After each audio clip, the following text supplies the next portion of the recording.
أعوذ بالله من الشيطان الرجيم. بسم الله الرحمن الرحيم. الحمد لله الذي هدانا لهذا وما كنا لنهتدي لولا أن هدانا الله والصلاة والسلام على أشرف الأنبياء والمرسلين نبينا محمد وعلى آله وأصحابه أجمعين. أما بعد. Assalamualaikum warahmatullahi wabarakatuh.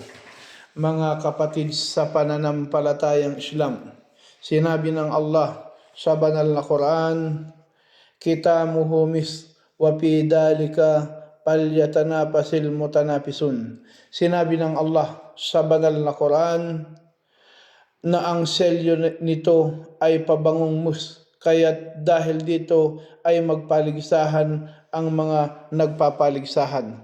Kaya ganun mga kapatid sa pananampalatayang Islam, na kung saan paghandaan ang paligsahan tungo sa kabilang buhay. Pagsikapan ang ating minimithi na paraiso ng Allah subhanahu wa ta'ala, pagtuunan natin ng panahon at oras na kung saan na dapat natin ditong igugol. Kaya mga kapatid sa pananampalataya, ang hamon ng buhay, paghandaan na kung saan sa kasalukuyan sa pamagitan ng pagsunod sa pinag-uutos ng Allah dahil nakahubog ang pasakit sa ating buhay. Kaya dito mga kapatid sa pananampalataya, sinabi ng Allah sa banal na Quran, "Laqad khalaqnal insana fi kabad." Talagang inilikha namin ang tao sa pasakit na kung saan mga pagsubok na kanyang sinusuong sa mundong ibabaw. Pagsubok na kanyang tinatamasa sa mundong ibabaw, ngunit ang lakas natin ay nagmumula sa Allah subhanahu wa ta'ala. Ang sandigan natin ay ang Allah subhanahu wa ta'ala.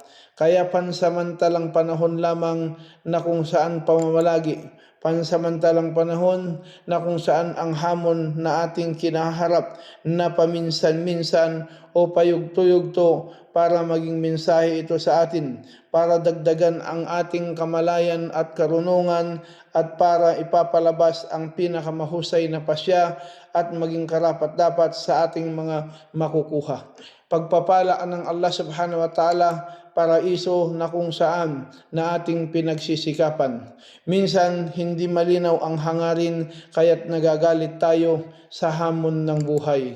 Sandata na pagtitiis tungo sa paraiso, na kung saan pagtitiis sa mga pinag-utos ng Allah at pagtitiis sa mga ipinagbawal ng Allah at pagtitiis sa mga itinakda ng Allah subhanahu wa ta'ala. Kaya dito mga kapatid sa pananampalataya, sinabi ng Allah sa banal na Quran, "Ya ayyuhalladina amanu ista'inu bis sabri was salah, innallaha ma'as sabirin." Sinabi ng Allah, "O mga yaong sumasampalataya, humingi kayo ng saklolo sa pamagitan ng pagtitiis at pagdarasal. Katotohanan kasama ng Allah ang mga matiisin." Kaya dito mga kapatid sa pananampalataya, kaya mag-ingat sa bitag ng negatibong idea sa hamon ng buhay. Huwag sabihin sa hamon ng buhay, lahat ay nakikipagsabwatan laban sa amin o kami ay talagang mga malas. Kaya dito makita natin, huwag buksan ang mga gawain ni Satanas. Kaya kung saan inulat ni Abu Hurairah radhiyallahu anhu na sinabi ng mensahero ng Allah subhanahu wa ta'ala, "Ang malakas na mananampalataya ay higit pa na mainam at kamahal-mahal sa Allah kaysa mahinang mananampalataya, subalit silang dalawa ay mabuti at maging matyaga sa anumang mapapakinabangan mo at humingi ng tulong sa Allah at huwag manghina, at kapag dinatnan ka ng isang pangyayari ay huwag mong sabihin kung ginawa ko yun ay marahil naging ganito, subalit sabihin mo pagtatakda ng Allah at ang anumang kanyang naisin ay gawin niya, dahil ang salitang kung ay talagang nagbubukas sa gawain ni Satanas, isinalaysay ni Muslim." Mga kapatid sa pananampalataya, ang hamon ng buhay ay talagang mahirap, ngunit malalampasan dahil tayong lahat ay babalik sa Allah. Sinabi ng Allah sa Quran, "Apahasibtum annama khalaqnakum abatha wa annakum ilayna la turja'un." Bakit inakala ba ninyo na tanging nilikha lang namin kayo na laro-laro at tunay na kayo ay patungo sa amin ay hindi na pababalikin. Kaya dito mga kapatid sa pananampalataya, mga pagsubok ng Allah subhanahu wa ta'ala na kinakailangan na tayo ay merong katatagan na kung saan ang kaagapay natin, ang sandigan natin ay ang Allah subhanahu wa ta'ala, na kung saan hindi ito magiging hadlang sa mga layunin natin tungo sa kabilang buhay, hindi magiging hadlang para huminto tayo sa paggawa ng kabutihan, pag-ibada sa Allah subhanahu wa ta'ala. Kaya sa paggawa ng mga tamang desisyon ay kailangan ng lakas ng loob at tiyaga at determinasyon para makamit ang minimithi. Mga kapatid sa pananampalataya, determinasyon sa pagsamba na kung saan siya ang magpapatatag sa atin, siya ang gagabay sa atin, na kung saan hindi natin papansinin kung ano man ang mga sagabal na yan, bagkus tayo makakaramdam ng kapanatagan, kasiyahan na kung saan sa ating ginagawa na pagsamba sa Allah subhanahu wa ta'ala, hindi makakaapekto o hindi maging bawalakid sa atin ang hamon ng buhay na pagsubok, bagkus tayo ay ang ating determinasyon ay tuloy-tuloy na kung saan hindi makakasagabal ang anuman na maging hadlang para hindi tayo sumamba sa Allah subhanahu wa ta'ala, bagkus tayo laging magiging masigasig sa paggawa ng kabutihan, pagsunod sa Allah subhanahu wa ta'ala, at lalong magiging panatag at tiwasay ang ating kalagayan, na kung saan sinabi ng Allah sa Quran, ta'atun qawlun ma'rufun fa idza azama al-amru falaw sadaqallahu lakana khairan lahum. Sinabi ng Allah sa banal na Quran, kaya't pagsunod at magagandang pananalita, kaya kapag nagpasya ng isang bagay at saka kung sila ay tapat sa Allah, talagang mainam ito para sa kanila. Mga kapatid sa pananampalatayang Islam, na kung saan dito na ang kailangan ng mga tao, ang makita natin ay maniwala, na kung saan ang ilang mga tao ay naniniwala na ang lakas ng loob ay nakasalalay sa bilis ng reaksyon o mabilis na paggawa ng desisyon na ginawang ikinalulungkot ng marami sa atin bago pa niya napagtanto ang mga pangyayari at saka mabibigo sa hamon ng buhay. Mga kapatid sa pananampalataya, ang hamon ng buhay ay may dahilan. Sinabi ng Allah sa Quran, وَمَا خَلَقْنَا السَّمَاوَاتِ وَالْأَرْضَ وَمَا بَيْنَهُمَا لَاعِبِينَ مَا خَلَقْنَاهُمَا إِلَّا بِالْحَقِّ وَلَكِنَّ أَكْثَرَهُمْ لَا يَعْلَمُونَ. Sinabi ng Allah sa banal na Quran, at hindi namin nilikha ang mga langit at lupa at ang anumang nasa pagitan ng dalawang ito bilang mga manlalaro. Hindi namin nilikha ang dalawang ito kundi sa katotohanan, ngunit karamihan sa kanila ay walang nalalaman. Mga kapatid sa pananampalataya, kung hindi mo makamit ang iyong gusto marahil sa plano ng Allah subhanahu wa ta'ala na may mas mainam, kaya sa mga layunin at adhikain na gusto mo, kaya huwag manghilayang sa hamong ito. Mga kapatid sa pananampalataya, ibibigay sa atin ng Allah subhanahu wa ta'ala ang ating mga minimithi sa mga tamang pagkakataon at panahon, na kung saan ang Allah subhanahu wa ta'ala ang nakakaalam kung anong makakabuti sa atin. Kaya huwag tayong mawalan ng pag-asa, dumulog tayo sa Allah, manalangin sa Allah, magsumamo sa Allah subhanahu wa ta'ala. Kaya harapin kahit mahirap, na kung saan sinabi ng Allah sa Quran, وَهُوَ كُرْهٌ لَكُمْ وَعَسَىٰ أَن تَكْرَهُوا شَيْئًا وَهُوَ خَيْرٌ لَكُمْ وَعَسَىٰ أَن تُحِبُّوا شَيْئًا وَهُوَ شَرٌّ لَكُمْ وَاللَّهُ يَعْلَمُ وَأَنْتُمْ لَا تَعْلَمُونَ. Sinabi ng Allah sa banal na Quran, kahit ito'y kasuklam-suklam para sa inyo, at baka ang inyong kinasusuklamang bagay ay makakabuti pa para sa inyo, at marahil ang inyong iniibig na bagay ay makakasama para sa iyo at ang sa inyo, at ang Allah ang nakakaalam, habang kayo naman ay walang nalalaman.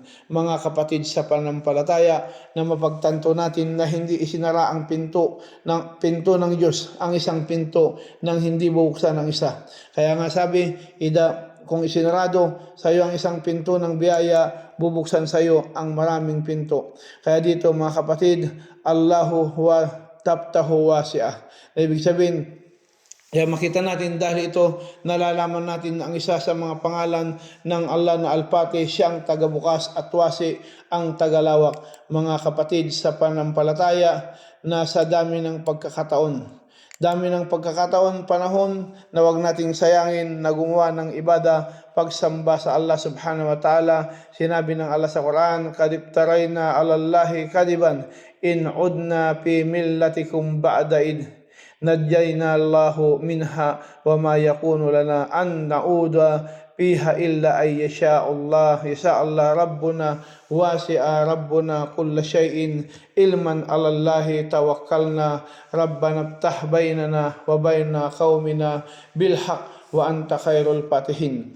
Sinabi ng Allah sa Quran, talagang gumagawa kami laban sa Allah ng isang kasinungalingan kung bumalik pa kami sa inyong kapamaraanan matapos nang iligtas na kami ng Allah mula diyan, at hindi nga para sa amin na pababalik pa riyan, bukod kung gugustuhin pa ng Allah na aming Panginoon. Pinalawak na ng aming Panginoon ang lahat ng bagay sa kaalaman, kaya't sa Allah manalig na kung saan o mang Panginoon, pakibuksan mo sa pagitan namin at sa pagitan ng aming mamamayan gamit ang katotohanan, at ikaw ang pinakamahusay na tagapagbukas. Kaya dito mga kapatid sa panampalataya, ang Allah ang awa at sa tawang gawa, kaya harapin ang hamon ng buhay na nakikipag-ugnayan sa Allah subhanahu wa ta'ala, na kung saan sinabi ng Allah sa Quran, wa itta'addana rabbuka layab'athanna alayhim ila yawmal qiyamah man yasumuhum mul adabi inna rabbaka lasari'ul iqab wa innahu lagafurur rahim. Sinabi ng Allah at nang ipinahayag ng iyong Panginoon na talagang magpapadala siya sa kanila hanggang sa araw ng pagkabangon ng sino mang nagpapahirap sa kanila ng napakasamang kaparusahan. Sa katunayan, ang iyong Panginoon ay sadyang mabilis sa pagpaparusa, at sa katiyakan siya ay sadyang mapagpatawad na maawain. Kaya dito mga kapatid sa pananampalataya, ang pagkabigo sa isang romantikong relasyon o pagkawala ng trabaho o pagkamatay ng mga minamahal ay mga sitwasyon na makakatulong sa iyo na umunlad dahil ang diwa ng hamon ng buhay. Mga kapatid sa pananampalatayang Islam, hamon ng buhay ay para meron din tayong maikwento na kung saan dapat maisagawa at balanse ang buhay. Kaya dito sinabi ng Allah, walau syi'na larafa'nahu biha walakin akhlada ilal ardi wattaba hawahu famasaluhu kamatalil qalbi in yahmilu alayhi yalhas aw tatrukhu yalhas dalika matalul qaumil ladina kaddabu biayatina paksul kasasa laallahum yatafakkarun. Sinabi ng Allah sa Quran, at kung aming ninais ay talagang itataas namin sila, hindi dahil dito, ngunit nanatili siya sa mundo at sinusunod sa ang kanyang pagnanasa, kaya ang kanyang halimbawa ay katulad ng aso, kung bubuwagin mo at lumalawit, at kung iwanan mo ay lumalawit pa rin. Iyon ang halimbawa ng mamayang yaong nagpapabulaanan sa aming mga tanda.